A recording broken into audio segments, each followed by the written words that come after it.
Hello दोस्तों, आज हम बात करेंगे ब्लैडर कैंसर के कारणों पर।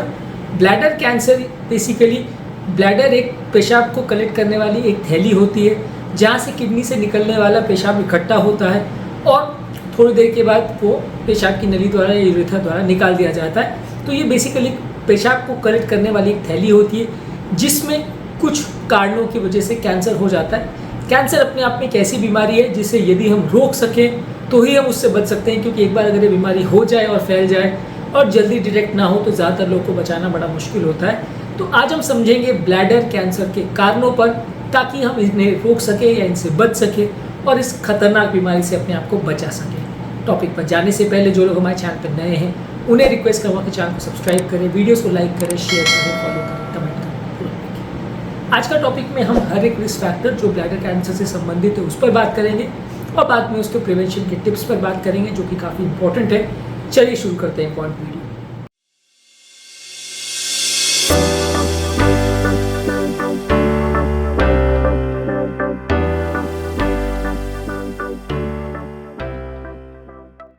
सबसे पहले समझने की ज़रूरत है ब्लैडर कैंसर का स्मोकिंग से बहुत ज़्यादा रिलेशन है। स्मोकिंग करने के दौरान या तंबाकू खाने के दौरान बॉडी में कुछ हार्मफुल केमिकल्स ऐसे जाते हैं जो ब्लड स्ट्रीम के द्वारा किडनी द्वारा फिल्टर होते हैं और बाद में जाके वो पेशाब की इस थैली में यानी ब्लैडर में इकट्ठे हो जाते हैं। जब लंबे समय तक इस थैली में ये हार्मफुल या टॉक्सिक केमिकल्स भरे रहते हैं तो वो इनर लाइनिंग को इरिटेट करते हैं, जिसकी वजह से कैंसर होने का या सेल्स के म्यूटेट होने का चांस बढ़ जाता है। इसलिए ब्लैडर कैंसर के लिए स्मोकिंग करना या तंबाकू सिगरेट के द्वारा पीना या तंबाकू का डायरेक्ट सेवन करना या इसे खाना अपने आप में एक बहुत बड़ा रिस्क फैक्टर है जिससे ब्लैडर कैंसर हो सकता है। इसके अलावा किसी व्यक्ति को अगर ऑक्यूपेशन के दौरान कोई व्यक्ति अगर रबर डाई के लेदर टेक्सटाइल प्लांट या पेंट की इंडस्ट्री में काम करता है तो वहाँ केमिकल खासकर बेंजीडीन और बीटा नेप्थैलेमीन का अगर उसको एक्सपोजर हो रहा हो तो वैसे व्यक्ति को कैंसर होने का चांस ज़्यादा रहता है।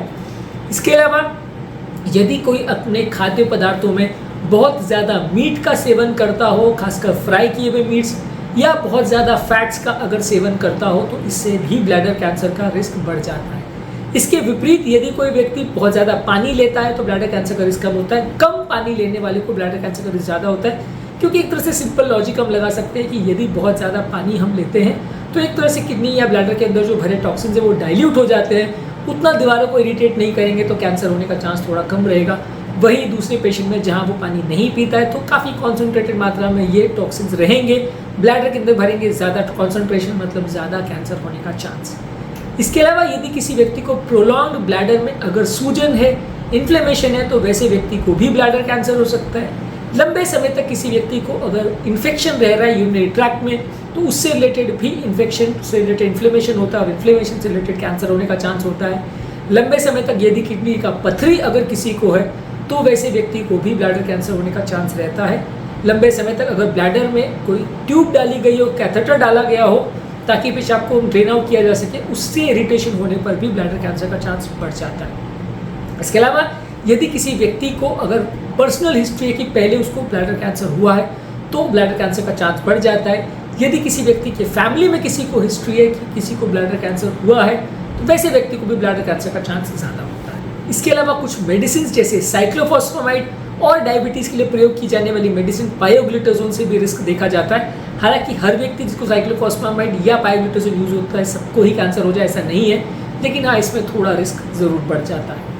इसके अलावा कुछ एनवायरमेंटल फैक्टर्स में यदि किसी व्यक्ति को पानी में आर्सेनिक की मात्रा अगर ज़्यादा हो, यानी एनवायरमेंटल पोल्यूशन की वजह से पानी में आर्सेनिक ज़्यादा जा रहा हो, तो आर्सेनिक का अगर लंबे समय तक बॉडी को एक्सपोजर रहे ज़्यादा मात्रा में, ज़्यादा कॉन्सेंट्रेशन में, तो ब्लैडर कैंसर होने का चांस बढ़ जाता है। इसके अलावा किसी व्यक्ति को ऐसे एनवायरनमेंट में काम करना पड़ता है या रहना पड़ता है जहाँ रेडिएशन का एक्सपोजर है या आसपास ऐसा कोई रेडिएशन पावर प्लांट है या किसी व्यक्ति को एटॉमिक बॉम्ब का सर्वाइवर है जहाँ पे एटॉमिक बॉम्ब ब्लास्ट या ऐसा कोई टेस्ट वगैरह हुआ था जिससे रेडिएशन लीकेज हो गया था, वैसे व्यक्ति को भी ब्लैडर कैंसर होने का चांस ज़्यादा रहता है। इसके अलावा मेल पेशेंट्स में ब्लैडर कैंसर होने का चांस लगभग 4 गुना होता है। उम्र के साथ भी ब्लैडर कैंसर होने का चांस लगभग ज़्यादा होता है। लगभग 60 एज के बाद ब्लैडर कैंसर होने का चांस कई गुना बढ़ जाता है। कुछ एथनिक कैरेक्टर्स भी इसमें इंपॉर्टेंट है, जैसे अगर किसी व्यक्ति का कॉकेशियन रेस हो तो अफ्रीकन अमेरिकन और हिस्पैनिक्स के कंपैरिजन में उनको ब्लैडर कैंसर होने का चांस ज़्यादा है। हालांकि इंडियन पॉपुलेशन में ब्लैडर कैंसर होने का रिस्क कितना ज़्यादा है या कितना कम है, इस पर कोई अलग से स्टडी अवेलेबल नहीं है, इसलिए हम इस पर अलग से डिस्कशन नहीं कर सकते। लेकिन हाँ, कॉकेशियंस में अमेरिकन वगैरह में जहाँ इस पर एनालिसिस हुआ था वहाँ कॉकेशियंस को ज़्यादा पाया गया था अफ्रीकन अमेरिकन के कंपेरिजन से ब्लैडर कैंसर होने का चांस।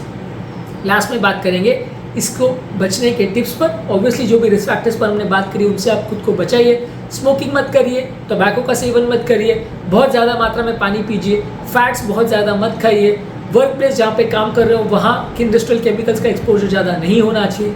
हेल्दी डाइट जैसे फ्रूट्स वेजिटेबल्स ज़्यादा लीजिए, एंटीऑक्सीडेंट ज़्यादा लीजिए, पानी ज़्यादा पीजिए, रेगुलर मेडिकल हेल्थ चेकअप्स करिए। खासकर यदि आपको कोई फैमिली हिस्ट्री है या पुरानी आपकी खुद की कोई कैंसर की हिस्ट्री तो रेगुलर चेकअप्स करते रहिए ताकि अगर कोई अर्ली स्टेज में कैंसर हो तो उसे डिटेक्ट कर सकें। आज के टॉपिक में हमने बात करी ब्लैडर कैंसर के रिस्क फैक्टर्स पे।